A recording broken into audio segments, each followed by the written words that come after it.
بسم اللہ الرحمن الرحیم۔ السلام علیکم ورحمۃ اللہ وبرکاتہ۔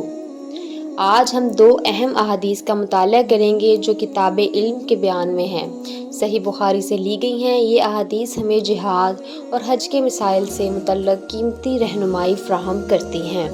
ایک شخص رسول اللہ صلی اللہ علیہ وآلہ وسلم کی خدمت اقدس میں حاضر ہوا اور اس نے عرض کیا کہ یا رسول اللہ کی راہ میں لڑائی کی کیا صورت ہے، کیونکہ ہم میں سے کوئی غصہ کی وجہ سے اور کوئی غیرت کی وجہ سے جنگ کرتا ہے۔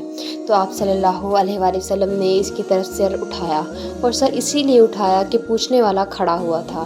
پھر آپ صلی اللہ علیہ وآلہ وسلم نے فرمایا، جو اللہ کے کلمے کو سر بلند کرنے کے لیے لڑے وہ اللہ کی راہ میں لڑتا ہے۔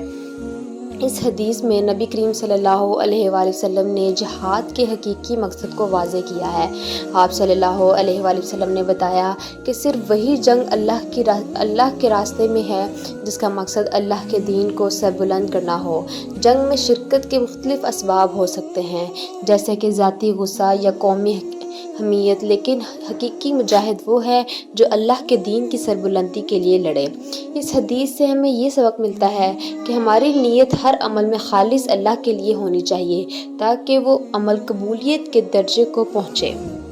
اسی طرح ایک اور حدیث بیان کرتی چلوں، میں نے رسول اللہ صلی اللہ علیہ وآلہ وسلم کو رمی جمار کے وقت دیکھا۔ آپ صلی اللہ علیہ وآلہ وسلم سے پوچھا جا رہا تھا تو ایک شخص نے عرض کیا، یا رسول اللہ میں نے رمی سے پہلے قربانی کر لی۔ آپ صلی اللہ علیہ وآلہ وسلم نے فرمایا، اب رمی کر لو، کچھ حرج نہیں ہوا۔ دوسرے نے کہا، یا رسول اللہ میں نے قربانی سے پہلے سر منڈوا لیا۔ آپ صلی اللہ علیہ وآلہ وسلم نے فرمایا، اب قربانی کر لو، کچھ حرج نہیں۔ اس وقت جس چیز کے بارے میں جو آگے پیچھے ہو گئی تھی آپ سے پوچھا گیا، آپ صلی اللہ علیہ وآلہ وسلم نے یہی جواب دیا، اب کر لو، کچھ حرج نہیں۔ اس حدیث میں حج کے دوران اعمال کی ترتیب میں ہونے والی کمی بیشی کے بارے میں ہے۔ نبی کریم صلی اللہ علیہ وآلہ وسلم نے حج کے اہم ارکان میں سے رمی، قربانی اور حلق کے اعمال کے آگے پیچھے ہو جانے پر آسانی اور نرمی کا مظاہرہ کیا۔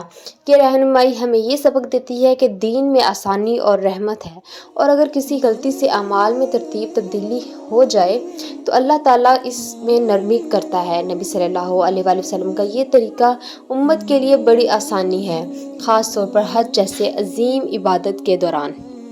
یہ احادیث ہمیں اسلامی تعلیمات کی گہرائی اور نرمی کو سمجھنے کا موقع فراہم کرتی ہیں۔ جہاد کا مقصد اللہ کے دین کی سربلندی ہے، اور حج کے دوران ترتیب میں غلطی ہونے پر اللہ کے رسول صلی اللہ علیہ وآلہ وسلم نے نرمی کا مظاہرہ کیا۔